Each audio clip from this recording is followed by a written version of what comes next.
வணக்கம் சோசியரே. அடடே வணக்கம். வாங்க மிலிட்ரிக்காரரே, உட்காருங்க. என்ன விஷயமா வந்திருக்கீங்க? இது என் பேத்தி புரிதாவோட ஜாதகம். அவள் நர்சிங் கோர்ஸ் முடிச்சுட்டு நம்ம ஒரு ஹெல்த் சென்டரில் வேலை சேர போகிறான்.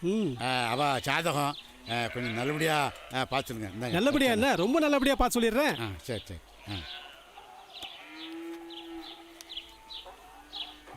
ஆண்டவா நல்லபடியாக சொல்லணும்.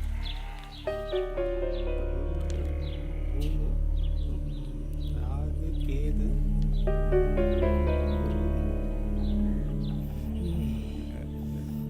சோசியரே, ஜாதகம் என்ன சொல்லுது?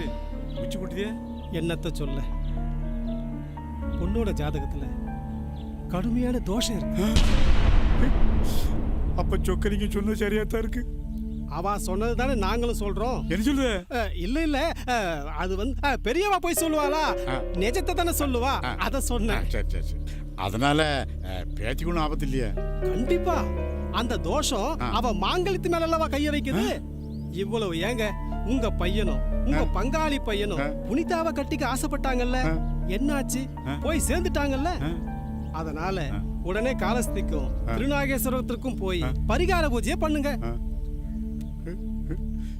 சரி, போயிட்டு வந்துடும் ஜோசியரா. பாதிக்கப்பட்டவா உங்க பேத்தி, அவளையும் கூட்டிட்டு போங்க. இந்தாங்க.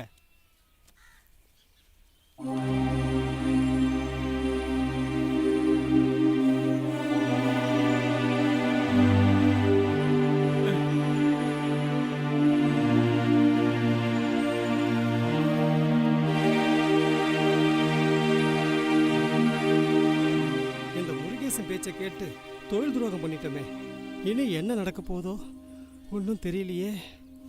ஆண்டவா. என்னங்க என்ன பண்றீங்க? இந்தாங்க, புக்கை பார்க்குறீங்களா இல்லை படிக்கிறீங்களா? படிக்கணும்னு தாண்டி பார்த்துட்டு இருக்கிறேன். கவனமெல்லாம் எங்கேயோ இருந்தா எப்படி படிக்க முடியும்? நம்ம பையன் சித்தார்த்தோட ஞாபகம் வந்துருச்சுடி. எனக்கும் தான். நம்ம சித்தார்த்து டாக்டராக வேலையில் சேர்ந்துருக்கானே, அந்த பப்ளிக் ஹெல்த் சென்டர் இருக்கிற ஊரில் தான் எங்கள் அக்கா வாழ்த்துச்சு. அப்படியா? அப்போ நம்ம சித்தார்த்தா பார்க்க போறப்போ உங்க சொந்த பந்தத்தெல்லாம் பார்த்துடலாம் இல்லையா? அதான் ஒட்டுமில்ல ஒருமில்லன்னு ஆயிடுச்சே. ஏங்க? எங்கள் அப்பாவுக்கும் எங்கள் அக்கா வீட்டுக்காருக்கும் நடந்த சண்டையில் 2 குடும்பம் பிரிஞ்சு போச்சு. அதுக்கப்புறம் எங்களுக்குள்ள எந்த தொடர்புமே இல்லாமல் இருந்துட்டோம். நீங்களாவது உங்க அக்காவை பார்க்க போயிருக்கலாம் இல்லையா? போனேனே, நம்ம சித்தார்த்து பிறந்த செய்தியை சொல்லிட்டு அக்காவை பார்த்துட்டு வரலான்ட்டு தான் போனேன். ஆனால் என் மாமா என்னை வீட்டுக்குள்ளே நுழைய விடாமல் தடுத்து ஆடு பகை குட்டி உருவான்னு சொல்லி என்னை திருப்பி அனுப்பிச்சிட்டார். உங்கள் அக்காவுக்கு பசங்க யாரும் இல்லையா? ஒரே ஒரு பையன் மோகன், என்னை விட சின்னவன். இப்போ அவன் மிலிட்ரியில் ஒர்க் பண்ணுறான். அவருக்கு கல்யாணம் ஆகி குழந்தை ஏதாவது இருக்கா? அவனுக்கு ஒரே ஒரு பொண்ணு தான், படிச்சுட்டு இருக்கான்னு கேள்விப்பட்டேன். அப்புறம் என்னங்க, கவலையை விடுங்க. என்னடி சொல்கிற? நம்ம பையனுக்கு அந்த பொண்ணை கேட்டால் போகுது. அதெல்லாம் சரிப்பட்டு வருமா? என்ன, என் மச்சான் மோகன் அவங்க அப்பா மாதிரியே ரொம்ப ரோசக்காரண்டி.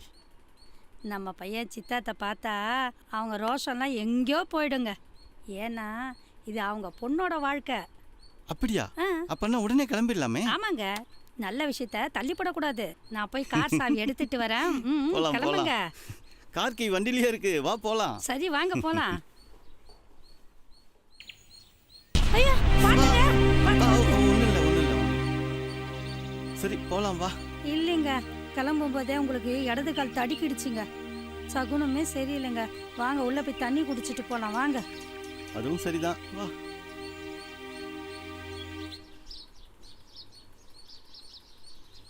உட்காருங்க, உங்களுக்கு குடிக்க தண்ணி கொண்டு வரேன்.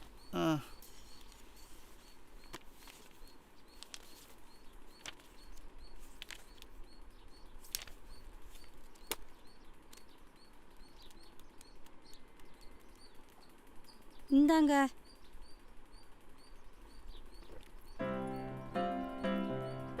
என்னடி மடியில? பூனைங்க.